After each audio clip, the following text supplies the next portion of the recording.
Vox.com recently published a nauseatingly sycophantic piece written by a reporter who had just traveled to China, it turns out, on the Chinese government's dime. Over at Jeff Bezos' Washington Post, you'll periodically see an entire insert called China Watch. It looks like a news section.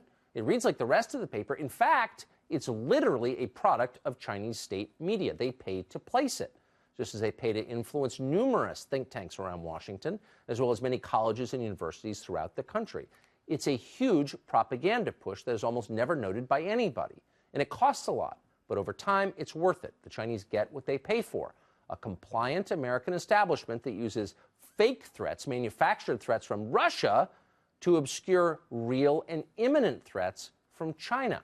Turns out there really are traitors in Washington, but they're not working for the Kremlin. Julian Epstein is a former chief counsel for Democrats on the House Judiciary Committee, and he joins us tonight. So, Julian, you and I both live in Washington, and we know personally a lot of people who are in effect on the Chinese payroll. Madeleine Albright has made a lot of money from China. John Boehner, the former Republican speaker, works for a firm that lobbies for China. Jim Wolfensohn ran the World Bank, advises the Chinese Sovereign Wealth Fund, et cetera, et cetera, et cetera. How many people do you know who are openly working for Russia in Washington? I think your basic point that the Chinese are a greater long-term threat to us than Russia is, I think that's true. I think in the 1970s, China had about 1% of the flows of world trade. They now have about 25%. Right, exactly. They're about 2% of the global economy. Within the decade, they will be equal to the size of the U.S. economy. By 2050, they will be twice the size of the U.S. economy. I think we thought when we brought them into the World Trade Organization in 2001 that it would help them play fair, and I think what we've seen since then is that they've cheated. They've stolen intellectual property. Up until 2014, they were certainly manipulating the currency. I don't think they play by the rules, and I think one of the things I agree with the president on is to get tough with China. I would approach it differently than he does, but I think he's right to get tough on China. I think the media ought to focus more on it. It's not as sensational, so it's not going to get good ratings on cable television, but it's a real problem. The disappearing middle class and working class is a real problem.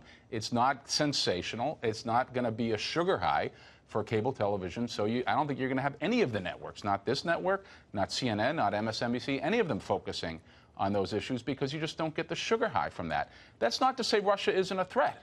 I mean, Russia has done lots of things. All of our intelligence agencies and Republican and Democratic administrations have agreed that even though they're 1% of the world economy, they still do lots of things that are directly oppositional to us and that are trying to destabilize our interests, whether it's in the Middle East, whether it's in Syria, whether it's in the Balkans, whether it's in the UK. It doesn't mean that they're not a real threat and there's not something to take seriously, but I think your basic point is correct, which is that we are sleeping while Rome burns with respect to China, and we have not taken seriously the fact that they don't play by the rules. We have... Wait, so I'm waiting to jump in with a hostile question, but you're making my case for me. You've taken all of my questions and reformatted them into statements because I think you're absolutely right. I agree with the meta-thesis. Okay, because I think meta-thesis. It's hard to... And thank you for being honest about that. And by the way, it's not a partisan thing. There are a ton of Republicans working on behalf of China, I'm embarrassed to say. And Democrats are finally waking up. I think that there is a real threat that China does not play by the rules and that it's something to take very seriously. Again, I would approach it differently than the president, but I think he's right to say this is a real problem. But there's all this moral outrage about Russia and Saudi Arabia, neither of which I've ever been in favor of, by the way. I'm not carrying water for either one. But the idea that a country we're allied with assassinates one of its political opponents, yeah, it's bad. But, I mean, that is a practically daily occurrence in China, and no one says anything about it. And I just wonder, should we treat the people in Washington who have a lot of power, who are getting rich from China, should we treat them as traitors in the same way that we treat anyone who deals with Russia as a traitor? Look, I think your point about even-handedness is well taken. I think the Chinese do horrible things to journalists and to dissidents, and they get a pass on it. I think in a lot of cases, the social media giants, Facebook and Google, enable a lot of the bad behavior that's going on in a lot of autocratic regimes. We don't hear that much about it, although that's starting to get covered.